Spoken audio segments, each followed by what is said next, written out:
भाई और बहनों, एक कहावत है कि दो हाथियों की लड़ाई में चूहों के द्वारा पक्ष या विपक्ष की भूमिका निभाना कोई मायने नहीं रखती है। अगर दो हाथी आपस में लड़ रहे हों और चूहे बीच में बेवजह जाकर कहें कि साहब हम भी आपके पक्ष में खड़े होकर लड़ेंगे, तो चूहे ना तो पक्ष में शोभा देते हैं ना विपक्ष में शोभा देते हैं। तो सतलोक आश्रम मैनेजमेंट हरियाणा उन चूहों की भांति है जो हरियाणा की दो खाप पंचायतों के बीच में दरार डालने की कोशिश कर रहा है। ये दो पंचायतें हाथियों के समान हैं और सतलोक आश्रम मैनेजमेंट हरियाणा चूहों के समान है, क्योंकि भाई और बहनों, हम आध्यात्मिक मार्ग में चल रहे हैं, भक्ति मार्ग में चल रहे हैं।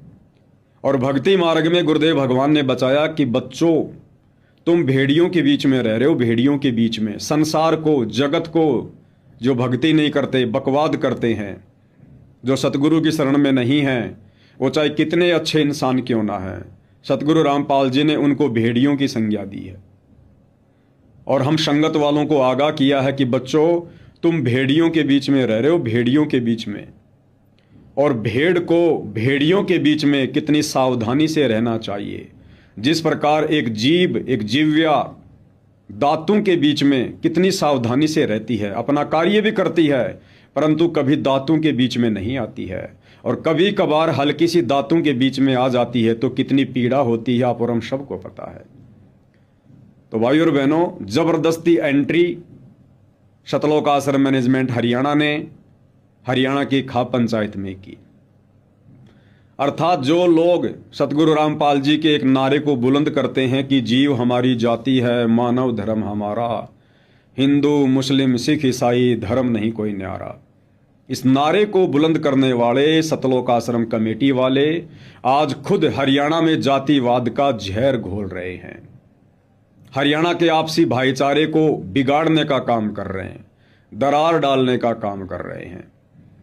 इन सतलोक आश्रम कमेटी वालों को कोई शर्म है ही नहीं, इनको कोई इज्जत है ही नहीं।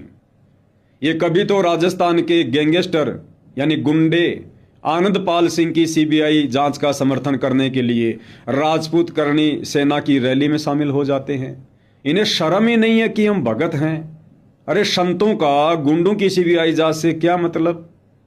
लेकिन राजपूत करनी सेना की रैलियों में जाकर बैठ गए, बेशरम आदमी। इधर हरियाणा में मामला गरमाया हुआ है, दो पंचायतों का आपस का मामला है।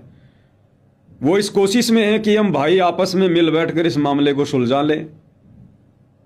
सरकार ने भी एक एसआईटी जो है वो गठित कर दी। और ये सतलोक आश्रम कमेटी वाले बिन बुनाए मेहमान की तरह बेवजह और डिगल की पंचायत में, एलावत पंचायत में पंकज एलावत के पक्ष में जाकर बैठ जाते हैं। अब ये गए क्यों भाई और बहनों? किसी भी पंचायत में सतगुरु रामपाल जी के भक्तों का जाना उचित नहीं है। सतगुरु रामपाल जी के भक्ति विधान अनुसार अब हमने ये झूठा भाईचारा निभाना नहीं होता है। अरे असल में भाईचारा क्या है भक्तों के लिए? सतगुरु रामपाल जी ने बताया कि जो तुम्हारे भगत भाई हैं, जो सतगुरु की शरण में हैं, जो शत भक्ति कर रहे हैं, वो असल में तुम्हारे भाई हैं। ये जगत वाले हमारे भाई नहीं हैं। रिश्तेदार भी असल में हमारे भाई नहीं हैं, क्योंकि वो काल प्रेरणा से चल रहे हैं, भक्ति से विमुख हैं। तो गुरुदेव ने बताया कि जो तुम्हारे अपने गुरु भाई बहन हैं, जो तुम्हारे भगत भाई हैं, वो तुम्हारे असली भाई हैं। बाकी सब काल बलि का चारा है। भाईचारा की क्या परिभाषा बताई गुरुदेव ने? जो तुम्हारे भगत भाई हैं वो है तुम्हारे असल में भाई, बाकी सब काल का चारा है, काल का चारा। इसलिए सतगुरु रामपाल जी के भक्तों ने जगत वालों के साथ में नहीं निभाना झूठा भाईचारा। और जो निभाएगा झूठा भाईचारा वो भी बन जाएगा एक दिन मर्यादा तोड़ के काल का चारा।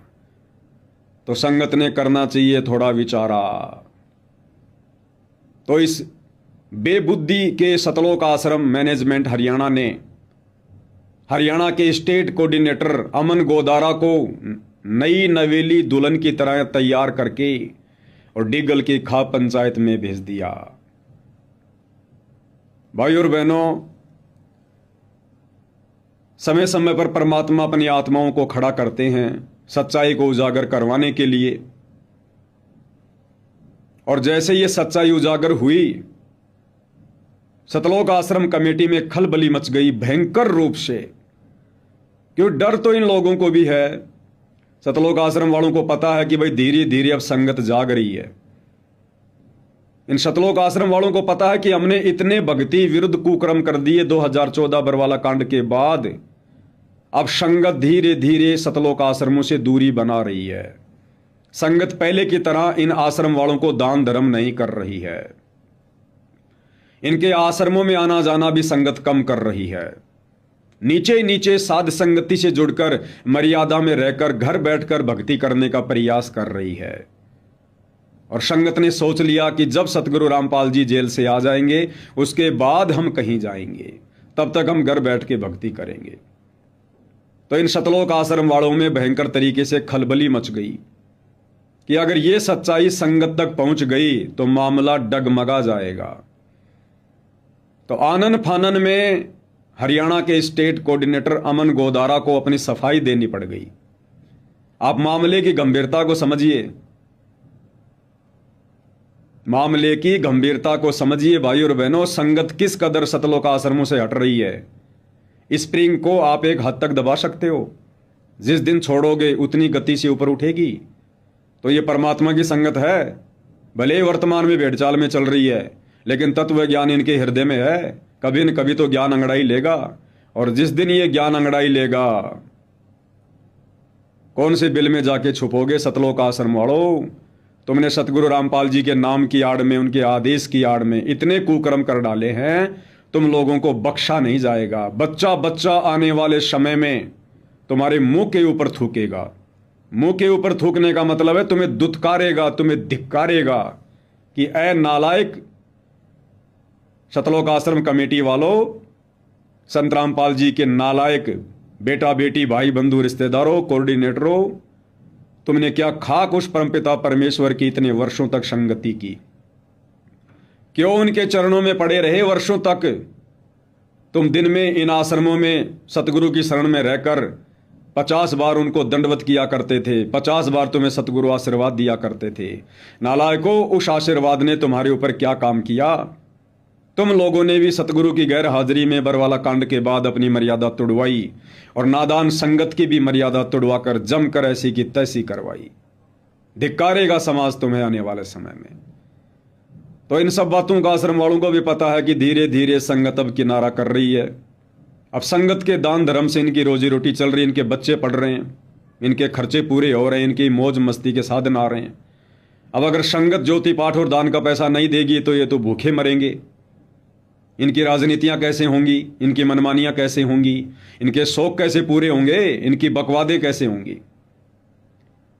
तो आनन फानन में सतलोक आश्रम हरियाणा के स्टेट कोऑर्डिनेटर अमन गोदारा को वीडियो बनाकर सोशल मीडिया पर डालना पड़ा, सफाई देनी पड़ी। लेकिन भाई नकल में भी अकल की जरूरत होती है।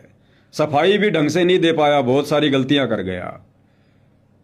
और आप और हम भाई बहनों ने इन मंद बुद्धि लोगों की गलतियों से शिक्षा लेनी है, सबक लेना है, क्योंकि सतलोक आश्रम मैनेजमेंट हरियाणा की गलतियां ही हमें भक्ति पर दृढ़ करेंगी।